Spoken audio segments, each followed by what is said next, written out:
মাজনী উঠা আকৌ তুমি গাটো এতিয়া কেনেকুৱা পাইছা মাজনী অকমান ভাল পাইছো মা মাজনী তুমি আজি কামলৈ যাব পাৰিবা জানো পাৰিম মা কিন্তু মাজনী তোমাৰচোন ইমান জ্বৰ তুমি কেনেকৈ যাবা মা চোৱা তুমি যদি আজিও মোক কামলৈ যাবলৈ ৰখোৱা তেতিয়া বাইদেৱে মোক কামৰ পৰা উলিয়াই দিব মা আৰু আমি চলিম কেনেকে মাজনী তোমাৰ সলনি যদি মই যাওঁ নাই নাই মা মই পাৰিম মই থাকোঁতে তোমাকনো মই কিয় পঠিয়াম মা কেতিয়ানো আমাৰ জীৱনলৈ সুখ শান্তি আহিব ভগৱানে আমাক কেতিয়া চকু মেলি চাব মা তুমি নাকান্দিবা তুমি মোৰ ওপৰত বিশ্বাস ৰাখা মা চাবা মই এদিন ডাঙৰ মানুহ হ'ম আৰু তোমাক এই দুখৰ পৰা উলিয়াই আনিম মা কিন্তু মাজনী একো নহয় মা চিন্তা নকৰিবা তোমাৰো অসুখ তুমি নিজৰ ধ্যান ৰাখা মা আৰু মই আজি দিনটোত কামখিনি শেষ কৰি সোনকালে আহিম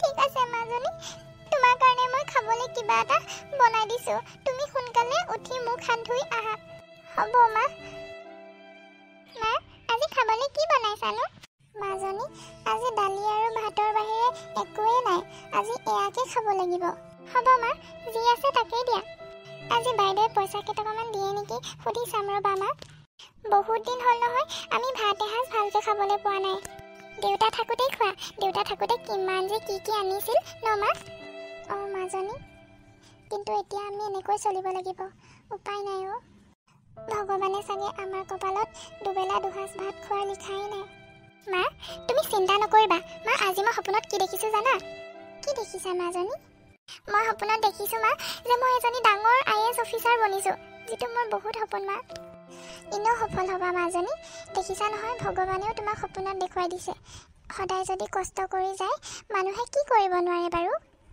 মা তুমি ঠিকেই কৈছা আৰু চাবা আমাৰ জীৱনলৈ এদিন সুখ আহিবই এতিয়া দিয়াচোন মা তুমিনো কি বনাইছা তোমাৰ হাতেৰে যে খাবলৈ ইমান মন গৈ আছে মোৰ আহা মাজনী খাই লৈ আহি ইমান যে ধুনীয়া বনাইছা মা সঁচাকৈ তোমাৰ হাতত কিন্তু যাদু আছে মা মোৰ মাজনী হ'ব মা তুমি এতিয়া খোৱা মই যাওঁ আৰু দৰৱ পাতি কিন্তু সময়মতে খাই থাকিবা মই আকৌ আহি চাম আৰু মোৰ যদি দেৰি হয় তুমি ভাতকেইটা খাই ল'বা ঠিক আছে মাজনী তুমি তোমাৰ ধ্যান ৰাখিবা হ'ব মা অঁ আজিচোন বৰ দেৰি কৰিলোঁ পাই যদি বাইদেৱে সোমাবলৈ নিদিয়ে তেতিয়া বাৰু মই কি কৰিম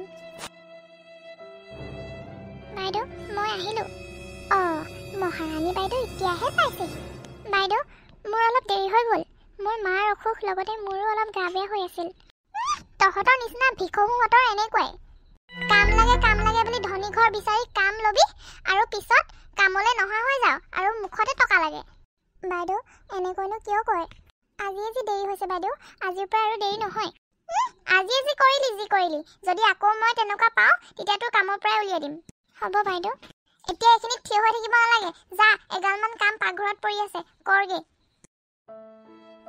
এনেকুৱা ভিখাৰীবোৰক কাম দিয়াতকৈ নিদিয়াই ভাল সোনকালে কামকেইটা শেষ কৰি মই ঘৰলৈ যাওঁ মায়ে বা ভাল পাইছেনে নাই আৰু দৰৱ জানো খাইছেনে নাই আৰু এইকেইদিন গাটো বেয়া হোৱাৰ পৰা মোৰ পঢ়াই হোৱা নাই অকণমান গৈ আজি পঢ়িব লাগিব ইমান ডাঙৰ পৰীক্ষাটোৰ বাবে মই যিমানখিনি পঢ়িব লাগিছিল সিমানখিনি মোৰ পঢ়াই হোৱা নাই ঐ তোক কাম কৰিবলৈ দিছোঁ নে অকলে অকলে ভুনভুনাই থাকিবলৈ দিছোঁ কি অকলে অকলে কথা পাতি আছ নহয় বাইদেউ মোৰ মালেহে অলপ মনত পৰিছিলে মাৰ আজি গা বেয়া আৰু মাক মই তেনেকৈ অকলে এৰি গুচি আহিছোঁ কিন্তু মইচোন কিবা বেলেগহে শুনিছোঁ কিহৰ পৰীক্ষাৰ কথা কৈ আছিলি তই বাইদেউ আচলতে মই মোৰ UPSC পৰীক্ষাটোৰ কাৰণেহে অলপ চিন্তা কৰি আছিলোঁ কি UPSC এক্সাম আৰু তহঁতৰ নিচিনা ভিক্ষুহঁত UPSC এক্সাম দিবি UPSC এক্সামৰ কাৰণে কিমান পঢ়িব লাগে আৰু কিমান টকা খৰচ হয় তই জাননে আৰু সিমান টকা তই কাম কৰিও ঘটিব নোৱাৰ বাইদেউ আপোনালোকৰ সমান আমাৰ ওচৰত টকা পইচা নাথাকিব পাৰে কিন্তু ঈশ্বৰে আমাক যিমান দিছে সিমানতে আমি সুখী হ'বলৈ চেষ্টা কৰিছোঁ আৰু মই মোৰ ঘৰখন তেনেকেই চলাই নিছোঁ আৰু লগতে নিজৰ পঢ়া শুনাও নিজে চলাই নিছোঁ UPSC অৰ্থ বা কি জানেনে নাজানে তাকো ঠিক নাই আৰু UPSC এক্সাম দিবলৈ যায় পিছে আমাৰ ল'ৰাটোও এবাৰ UPSC পৰীক্ষাৰ কাৰণে তৈয়াৰী কৰি আছে তই আকৌ তাক চকু নিদিবি অঁ হয় নেকি মই আকৌ গমেই পোৱা নাছিলোঁ যে দাদায়ো UPSC এক্সামৰ কাৰণে ৰেডি হৈ আছে বৰ ভাল কথা কিন্তু দাদালৈ মোৰ ফালৰ পৰা শুভেচ্ছা থাকিল থচোন তই শুভেচ্ছাখন যাচিব নালাগে ইনো আমাৰ ল'ৰা তহঁততকৈ ফাৰ্ষ্ট আহিব ভাল হওক বাইদেউ, মই দাদাৰ ভাল হোৱাটোৱে বিচাৰোঁ। বাইদেউ, মোৰ সকলোখিনি কাম হৈ গ'ল, এতিয়া মই ঘৰলৈ যাব পাৰোঁনে? ঠিক আছে, আজিলৈ যা, কিন্তু কাইলৈ সোনকালে আহিবি। কাইলৈ মোৰ লগৰ কেইজনীমান আহিব আৰু সিহঁতক কিন্তু ভালকৈ কিবা এটা তই বনাই দিব লাগিব। আৰু যদি কাইলৈ অহা দেৰি হয় তেতিয়াহ'লে তোক কিন্তু কামৰ পৰা উলিয়াই দিয়া হ'ব। বাইদেউ, আপুনি মোক কামৰ পৰা নুলিয়াব, মই সোনকালে আহিম। ধন, ধন, মা, তুমি পঢ়িছানে ধন? মা, পঢ়ি আছোঁ আকৌ। কিয় নপঢ়িম? ইমান ডাঙৰ এক্সাম এটা মই দিবলৈ গৈ আছোঁ যে। তাকেইতো, এই আমাৰ ঘৰলৈ যে সেই কাম কৰা ছোৱালীজনী আহে গাঁৱৰ পৰা, তাইও হেনো এবাৰ বোলে UPSC এক্সাম দিব। কি? সেই গাঁৱলীয়া ভূতজনী UPSC এক্সাম দিব? UPSC এক্সাম মানে কি গম পাই নাই আকৌ তাই? তাকেইতো, মই তাইক কৈছোঁ নহয় আজি ভালকৈ। এতিয়া চাগে ঘৰ গৈ তাই মাকৰ আগত কান্দিহে থাকিব, বুলিব কেলেনো UPSC এক্সাম দিবলৈ লৈছোঁ এনেকৈ ভাবি। আৰু মোৰ ল'ৰাটো সমান বাৰু কোনোবাই হ'ব পাৰেনে? ইমানখিনি টকা পইচা কোনো খৰচ কৰিব নোৱাৰে যিমান মই তোমাৰ ক্ষেত্ৰত খৰচ কৰিছোঁ ধন। সেইকাৰণে ধুনীয়াকৈ পঢ়া আৰু চবকে দেখুৱাই দিয়া যে বৰুৱানী পিতেকো কম নহয়। আৰু হেৰি নহয় ধন, চাবি আকৌ সেইজনীয়ে মনে মনে তোৰ কিতাপো চুৰ কৰিব পাৰে। তই খালি কিতাপবোৰ ভালকৈ থবি দেই। কিতাপ? তাই যদি UPSC এক্সামেই দিবলৈ লৈছে তেতিয়াহ'লে কিতাপ নোহোৱাকেনো কেনেকৈ পঢ়িছে? নহয় অ', তাইৰ ওচৰত হেনো বোলে কিতাপেই নাই পঢ়িবলৈ, এখন দুখন আছে, সেয়াই হেনো পঢ়ি আছে বোলে। পিছে মোৰ ওচৰতো কেইখনমান এনেই বেকাৰ পৰি আছিলে, কিন্তু বাদ দিয়া থোৱা, তুমি কৈছা যদি মই নিদিওঁ। ঠিক আছে দে হা, এতিয়া তুমি ধুনীয়াকৈ পঢ়া, মই তোমালৈ কিবা এটা খাবলৈ পঠিয়াওঁ দেই। নাই নোৱাৰোঁ দেই, এই UPSC শুনি শুনি নহয় মোৰ কাণ পকি গৈছে। মানে কিমান ক'লোঁ মাক যে মই বোলো UPSC এক্সাম দিব নোৱাৰোঁ, মোৰ নহ'ব, কিন্তু নাই, মাৰটো ষ্টেণ্ডাৰ্ডহে মেইনটেইন কৰিবলৈ আছিলে, সেইকাৰণেহে চাগে মোক জোৰ জবস্তি এক্সাম দিবলৈ দিছে। পাছত যদি কিবা এক্সাম বেয়া হয় মোক কিন্তু দেখিব নোৱাৰিব। মা, মই আহিলোঁ। মা, কি হৈছে তোমাৰ? ইমান কাহি আছা যে তুমি? মাজনী, এই অলপ কাহ হৈছিলে অ'। মা, তোমাকচোন মই দৰৱ খাবলৈ কৈ থৈ গৈছিলোঁ, তুমি খালা নাই বাৰু? মাজনী, দৰৱখিনি শেষ হৈ গ'ল অ'। কি? দৰৱখিনি শেষ হৈ গ'ল? কিন্তু মা, মোৰ ওচৰতচোন এটকাও নাই দৰৱ কিনিবলৈ, মই এতিয়া কি কৰোঁ? একো নহয় মাজনী, কাহহে ভাল হৈ যাব দিয়া। কিন্তু মা, মোৰ ওচৰত এটকা পইচা নাই যে মই তোমাক দৰৱ কিনি দিব পাৰোঁ। মাজনী, তুমি চিন্তা নকৰিবা, ভগৱানে এদিন নহয় এদিন আমাক চকু মেলি চাবই।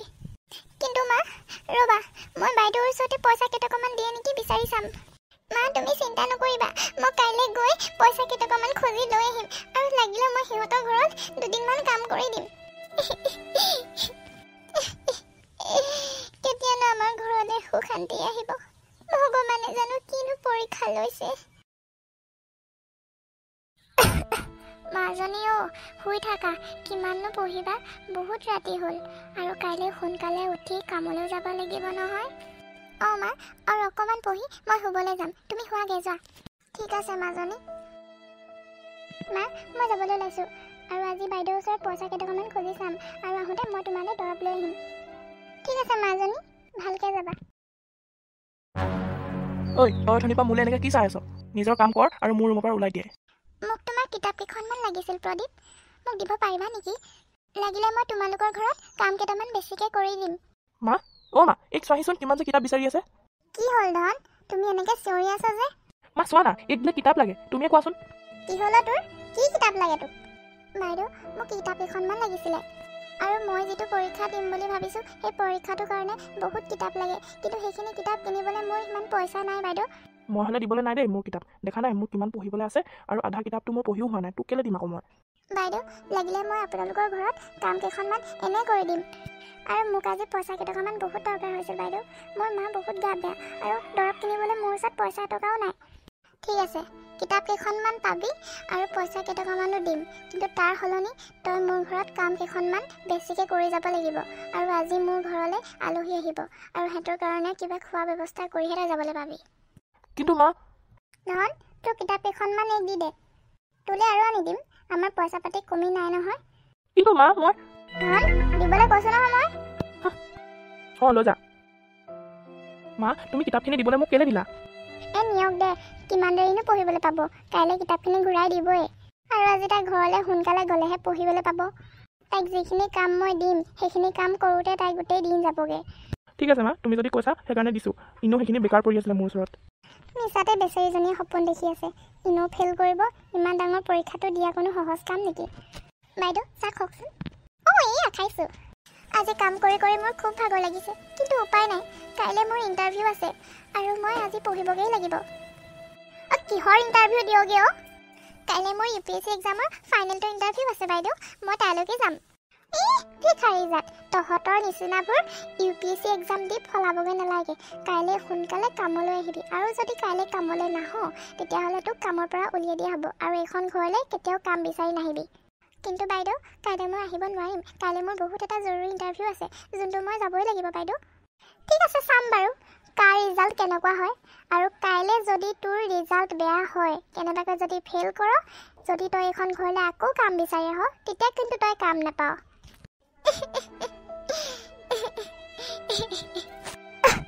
মাজনী কিয় কান্দি আছা তুমি মা মানুহে বাৰু আমাক কিয় ইমান হিংসা কৰে দুখীয়া মানুহ কি কেতিয়াও নিজৰ ভৱিষ্যত বনাব নোৱাৰে নেকি দুখীয়া মানুহ কি কেতিয়াও ডাঙৰ মানুহ হ'ব নোৱাৰে নেকি মা পাৰে মাজনী কিয় নোৱাৰে ধনী দুখীয়া মাজত একো পাৰ্থক্য নাই মানুহে কষ্ট কৰিলে চব কৰিব পাৰে কিন্তু তোমাৰ হৈছে কি মাজনী মা মই বাইদেউ কৈছোঁ যে কাইলৈ মই কামলৈ যাব নোৱাৰিম মোৰ বহুত এটা জৰুৰী ইণ্টাৰভিউ আছে যোনটো মই নোযোৱাকৈ থাকিব নোৱাৰোঁ মা আৰু এয়া চোৱা মা মই কষ্টৰ কাম কৰা পইচাকেইটাই মই তোমালৈ দৰৱ কিনি আনিছোঁ আৰু লগতে কিতাপকেইখনমানো লৈ আহিছোঁ এতিয়া মই কি কৰোঁ কোৱা মা মাজনী তুমি সেইবোৰ একো চিন্তা নকৰিবা তুমি যোৱা আৰু কাইলৈ ধুনীয়াকৈ পৰীক্ষা দি আহা মোৰ মনে কয় যে তুমি পৰীক্ষাত ইনো পাছ হ'বা আৰু কোনো দৰকাৰ নাই বেলেগৰ ঘৰলৈ গৈ তুমি কষ্ট কৰি কাম কৰিবলৈ তুমি নিজে পঢ়া আৰু এজনী ভাল মানুহ হোৱা মা তুমি ঠিকেই কৈছা কাইলৈ মই যাম আৰু ইণ্টাৰভিউত পাছ হৈ আহিম আৰু আহোঁতে চাবা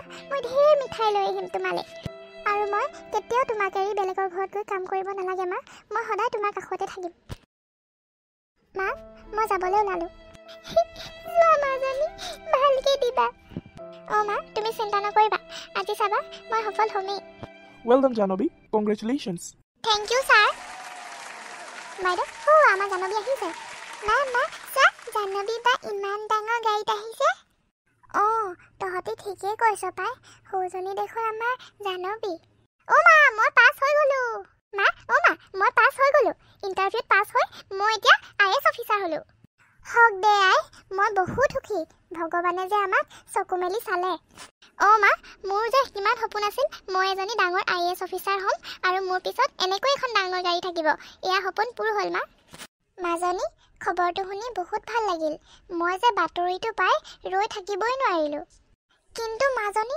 কেনেকৈ তুমি ইমান আগবাঢ়ি গ'লা মোৰ ল'ৰাটোক ইমান সুবিধা দিয়াৰ পিছতো সি যে ফেইল কৰিলে কিন্তু তুমি সফল হৈ দেখুৱালা খবৰটো শুনি বেয়া লাগিল বাইদেউ মই ভাবিছিলোঁ টকা পইচাই সকলো হয় কিন্তু এতিয়াহে বুজি পাইছোঁ যে টকা পইচাই সকলো হ'ব নোৱাৰে তোমাক মই সহায়হে কৰিব লাগিছিল কিন্তু তাৰ সলনি মই কি কৰিলোঁ তোমাক ইমান বেয়া ব্যৱহাৰ কৰিলোঁ মোৰ লাজ লাগিছে আজি পাৰিলে মোক ক্ষমা কৰি দিবা তুমি হ'ব বাইদেউ মই সেইবোৰ একো ধৰি থকা নাই আৰু মই আপোনাক বেয়াও পোৱা নাই মোক আপোনাৰ আশীৰ্বাদহে লাগে যাতে মই আগলৈ সদায় এনেকৈ আগবাঢ়ি যাব পাৰোঁ এইবাৰ কিন্তু মইহে IAS অফিচাৰ হ'ম আকৌ দেই আমাৰ জাহ্নৱী বা নিচিনাকৈ নিশ্চয় হ'ব পাৰিবা টিকলি সদায় কষ্ট কৰি যোৱা কষ্ট কৰিলেনো মানুহে কি নোৱাৰে নে কি কয় বন্ধুসকল যদি আপোনালোকে আমাৰ এই কাহিনীটো ভাল পালে তেতিয়াহ'লে like comment share and subscribe কৰিবলৈ নাপাহৰিব